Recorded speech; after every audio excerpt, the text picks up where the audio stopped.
क्योंकि मैं अब तक था, मैं इसकी ढाल था, लेकिन मेरे ना रहने के बाद जो है ना लोग इसे बहुत परेशान करेंगे।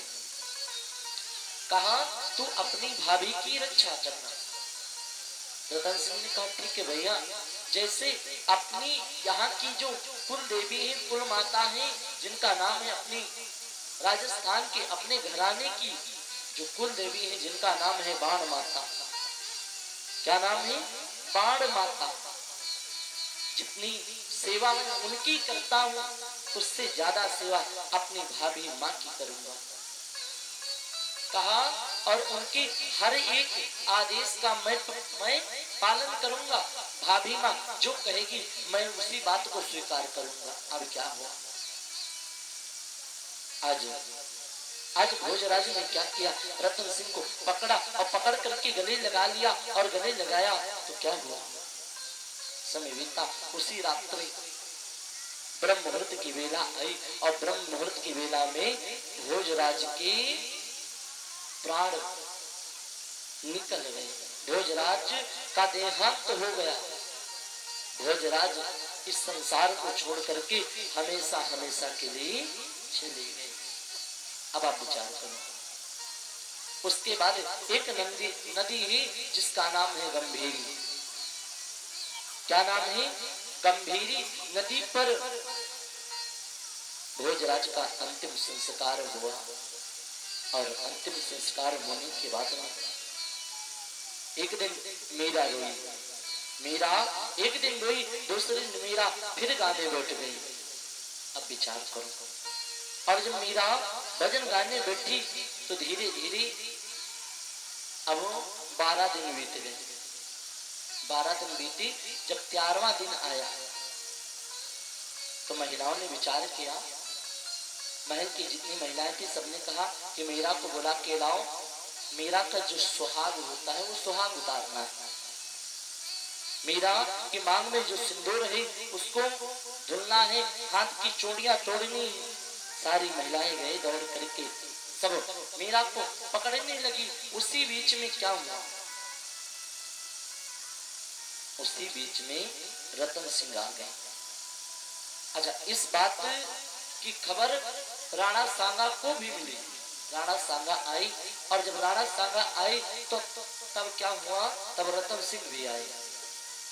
रतन सिंह ने कहा पिताजी तुमको तो मालूम है मीरा ने हमेशा भोजराज को अपना मित्र माना है, बस कभी पति नहीं स्वीकार किया।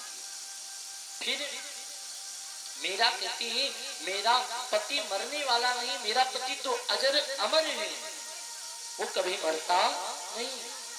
मीरा ने कहा मरता तो वो है जिसका जन्म होता है, पर जो अमर है वो कभी मरने वाला नहीं। विचार किया। देखिए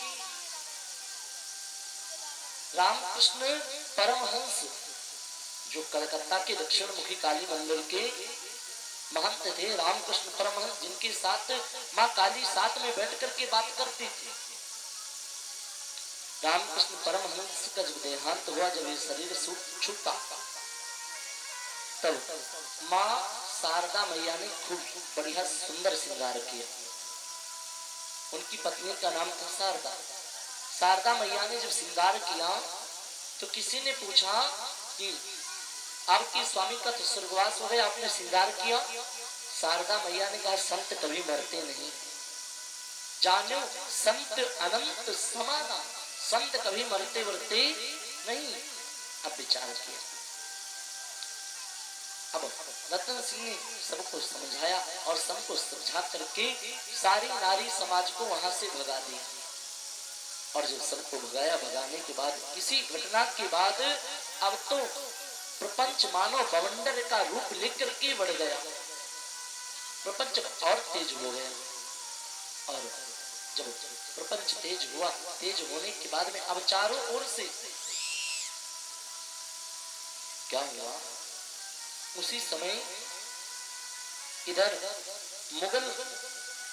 मुगल बादशाह, एक मुगल बादशाह था बाबर।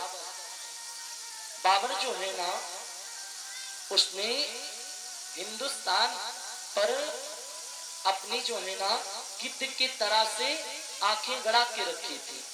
उस समय का सबसे धनवान और सबसे बड़ा राज्य हुआ करता था चित्तौड़, यानी मेवाड़।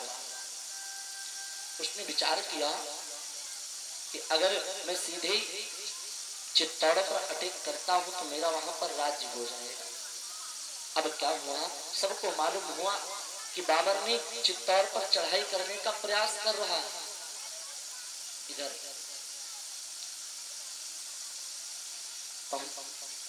इस खबर को एक दास को मिली।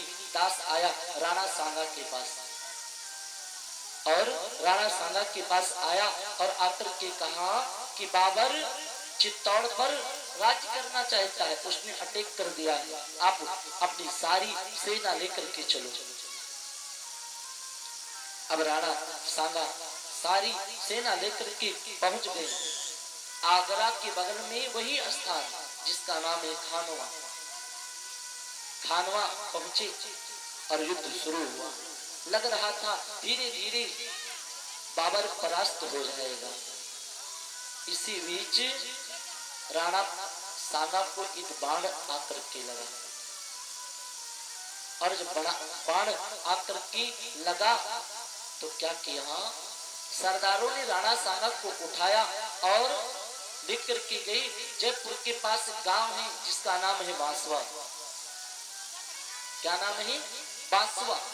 बांसवा पर एक वैद्य जी रहते हैं, उनको बुलाया गया, इलाज शुरू हो गया। अब धीरे धीरे राणा सांगा ठीक होने लगी। और जब राणा सांगा ठीक होने लगी तो एक दिन क्या हुआ, किसी विश्वासघाती ने क्या किया, राणा सांगा को धोखे से, विश्वासघाती ने धोखे से जहर दे दिया। और जब जहर दे दिया, और आज क्या हुआ, आज जो राजपूती सूर्य था वो आज हमेशा हमेशा के लिए अस्त हो गया। और संत ने कहा, राणा सांगा की दो और पत्नियां थी,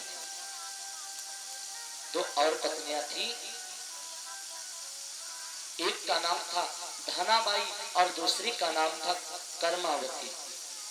धनाबाई के बेटे हुए रतन सिंह और कर्मावती के बेटे हुए उदय सिंह और विक्रमादित्य। अब तो क्या किया, अब तो कर्मावती ने विचार किया, रतन सिंह राजा बन गए। अच्छा, समत कभी किसी की नहीं होती, होती मैया नहीं होती। अब क्या किया, कर्मावती का प्रपंच चढ़ा बढ़ा, षड्यंत्र चालू हो गया।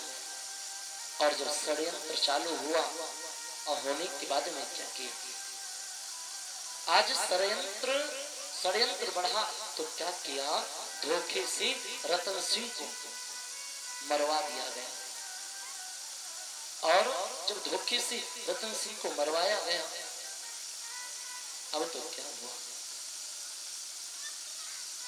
और मरवाने के बाद में अब रतन सिंह को मरवा दिया गया। अब विक्रमादित्य राजा बना,